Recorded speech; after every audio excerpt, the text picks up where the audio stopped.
So that's what this video is about. What is it? Unpredictable? Nope. Dangerous? Consistent? Nope.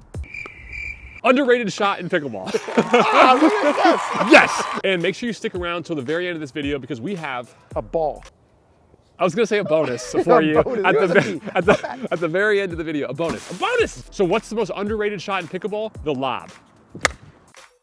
So we're talking about doubles right now, not singles, but doubles. And we're talking about the lob, but not just any type of lob. We're actually gonna be talking about the dink, volley, lob. Now here's what this shot is not.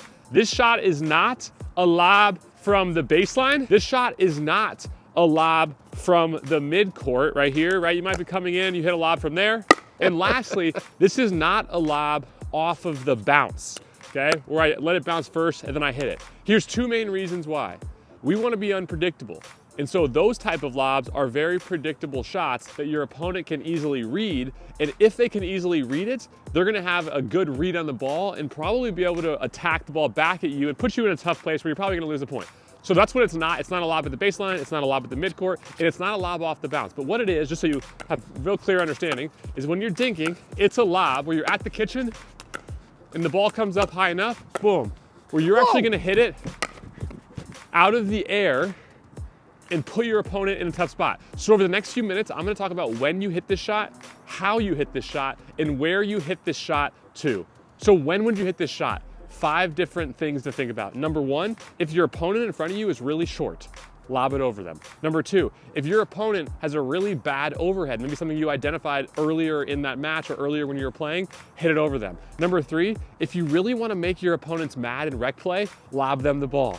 Sorry, I had to say it because it's true. A lot of times in rec play, players won't like how much you're lobbing. So you gotta be careful on that because people might not like that. But I'm talking more in competitive play where you're really, really trying to win. This is a good shot for that. Number 4, if you notice that the player you're playing against is leaning in on the kitchen line really heavy, then this would be a trigger for you that you probably could hit this dink lob.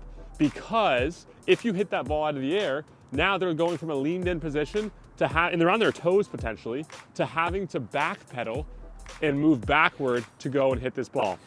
And then the 5th time, think about when you actually hit this shot is as the point develops. So if you hit this shot right at the beginning of a point, maybe your opponent is still back at the baseline or they're still at the transition zone, they haven't actually made their way up to the kitchen line, this won't work. And here's the 6th one. Even if you're playing against a taller player or say a player who has good athletic ability, I still believe this is a good shot. If you watch top pro players like Callum Dawson, who's known for the lob, or Elise Jones, who does it a lot, or even Matt Wright, who oftentimes does the lob, you'll see that this allows them to, my friend Dave Fleming, who's a senior pro and a legendary commentator, talks about get ahead in the point. Because what it allows you to do is it allows you to oftentimes go from no advantage to a small advantage, which could lead to a bigger advantage, and oftentimes big advantages lead to winners. And that's what we're trying to get at the end of the day. This video is brought to you by, Selkirk.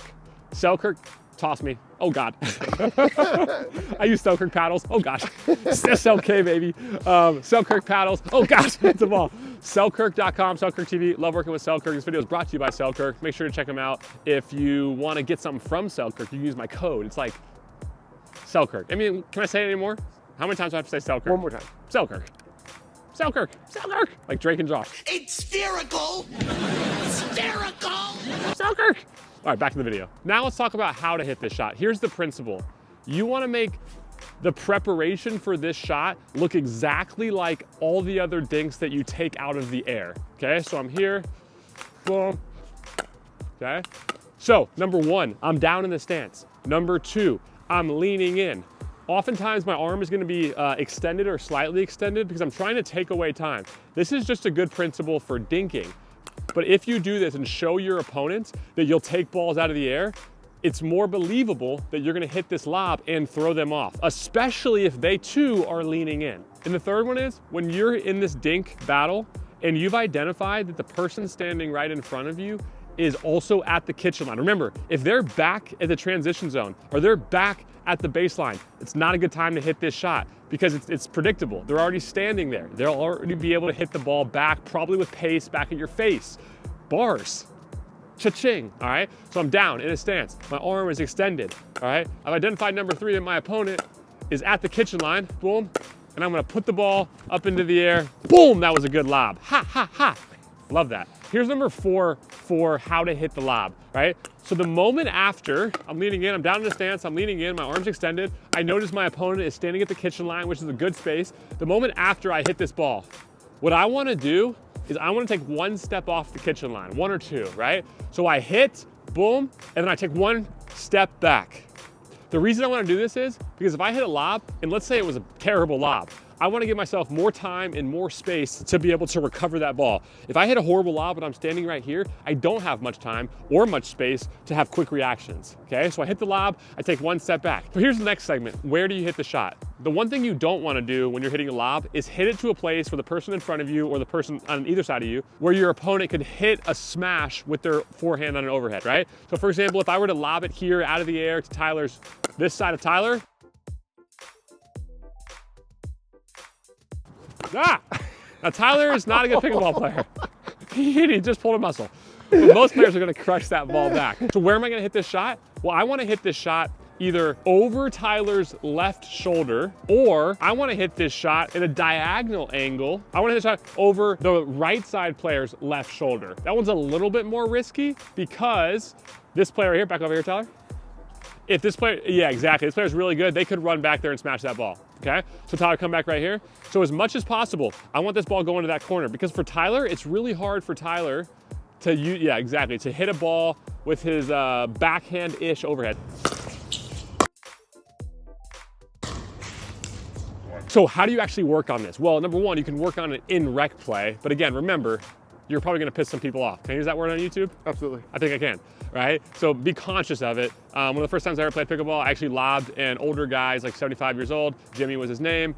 Jimmy fell down because he backpedaled, he didn't know how. And Jimmy was a trooper though, got right back up, we kept playing. But be careful, especially if you're playing with older people. I know, Mom, I need to slow down my speaking. I'm sorry, I'm excited, okay? But one way to work on this that's helpful is if you're right across from each other, because what you can do is you can play a little dinking game, right? And your partner doesn't necessarily know the lob is coming. So you're just here, boom.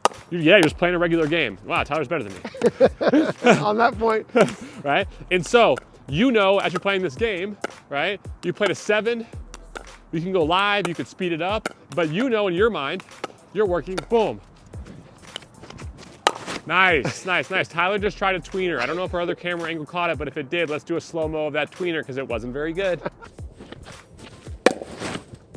So I told you if you stuck around till the end, we were gonna give you A bonus. a bonus. For the bonus, do you know what it is? I don't, but Okay. I want to. You actually Yeah. need it because if they were watching this video, and I don't know how many clips you were in, hopefully not too many, But hopefully one. hopefully one, then you need to go watch this 10 video series. So basically I put together a 10 video series. If you go to the description below, you can click on the link and you can get 10 videos over the course of 10 days that are beginner mistakes that pickleball players make. It's free, click the link below, it'll come to your inbox. If you wanna learn another shot that will help elevate your game, it's one of the really coolest shots in pickleball, click this video right here. Or maybe it's right here. Or maybe it's right here. It's right here. Swipe. It's easier when I'm just doing this alone. Yeah. You're doing a great job. Go from the top. Okay, I'll do it from the top. All right.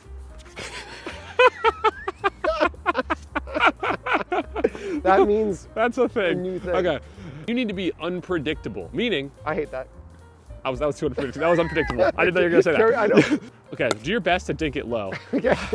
I totally forgot to introduce Tyler, and he's Don't worry about it. Not a pickleball player. Okay. Turn to that camera and just wave. Oh gosh. Okay. Should have introduced him. Okay. Here we go. He's not good. Okay. Those are really good dinks. No, they're not. That's the problem. You want further? Okay, here we go. Real quick before I tell you those 3 things. This is my friend Tyler. I've known Tyler for about 10 years. He's not a good pickleball player, but he's I'm here. a great pickleball player. Okay, well he's here right now, and he's a really good guy, and I'm paying him about $100. My presence is my present. Okay. Boom. All right, well Tyler's just not good at pickleball. I told you. Sorry, I'm too angry. Sorry. Sorry, Mom. Sorry. All right. So I told you we were. That's a little angry too. Oh, sorry. A lot more excited. More smiling. More smiling. Man, I remembered all that. Only the 3rd time. It's been more than that.